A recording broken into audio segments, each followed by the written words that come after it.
We're seeing the transition from a cost play to a business play in the other geographies, but in APJ we actually make the correlation happen a lot faster. Case in point being that if you look at our partners, I mean, we have Cisco, we have EMC here, we do have other very significant leading playing partners. 2 or 3 things I just want to share with you in APJ. One is that it's a significant market for us. It's by far the fastest growing market for us. The second thing is that we are acquiring a lot of customer assets as a part of the transaction. So very large stock exchanges, banks, retailing, pharmaceutical companies that we work with. We not only work with Asia-Pac headquartered companies, we also work with global companies who are headquartered outside APAC, but they still have significant operations in APAC.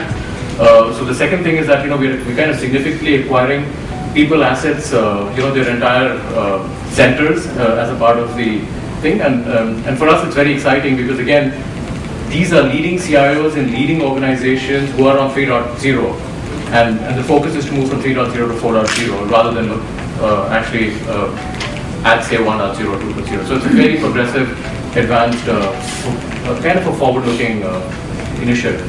Basically, my interest is in strategy and structure issues. Yes, I worked as CIO for 4 years at Volkswagen Group of America, and the strategy structure discussion or play that's occurring right now is IT, which is a big piece of corporate structure. It really holds companies together, is facing transition because business strategy is changing as we speak.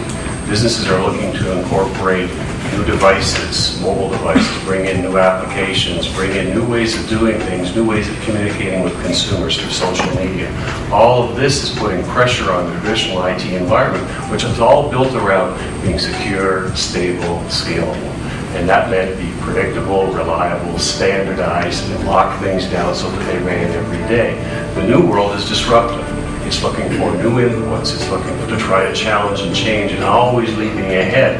And that's really putting pressure on the frontier of the CIO to think about how do I make sure that I am mission critical, able to transact every day, securely, predictably, but how do I also start to think about we need to change the way we do things to be responsive to evolving consumer interests in the way that business is trying to take. It's a fantastic opportunity to really showcase relevance of how technology really underpins a business transformation and the objectives that CIOs of this world have.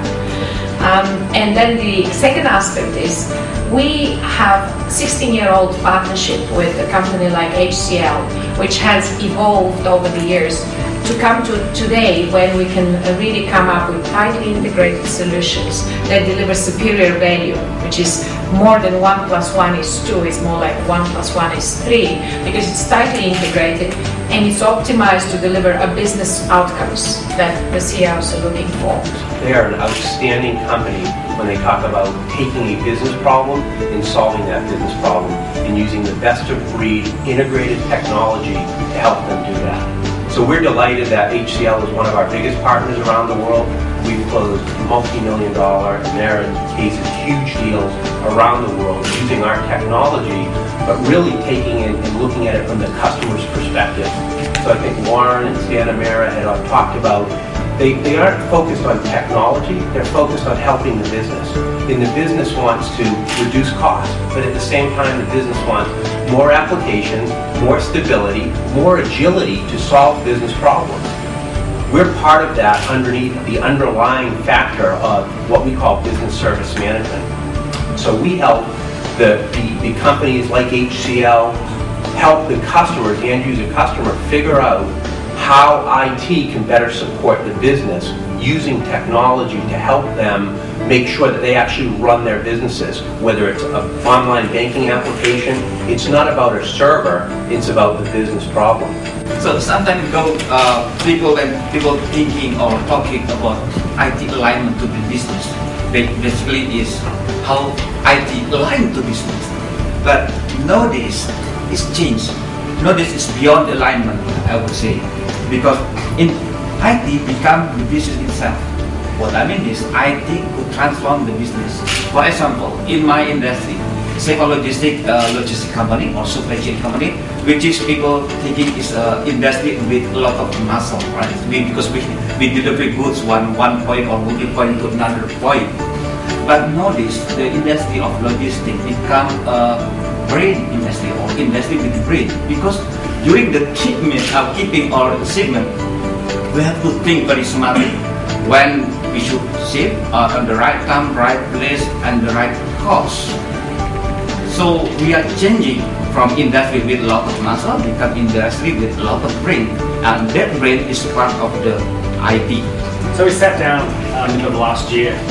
We talked around some of the major challenges. I won't go through that again. We've talked a lot about the major challenges that CIOs face, transformational challenges in business, cost savings, new revenue lines. That's you've heard a lot about this morning. But really, when we spoke, so how do we help CIOs in this? How do we help them address some of these challenges? So that was really where the idea for the plugin came in. We thought we'd put together a peer learning, really based around many years of experience to help current CIOs and future CIOs help them with their business. We identified a number of key CIOs, and those CIOs were very generous with their thoughts, very generous with their experience, and really was around helping future and current CIOs look at how they've transformed their businesses through technology and through other strategies.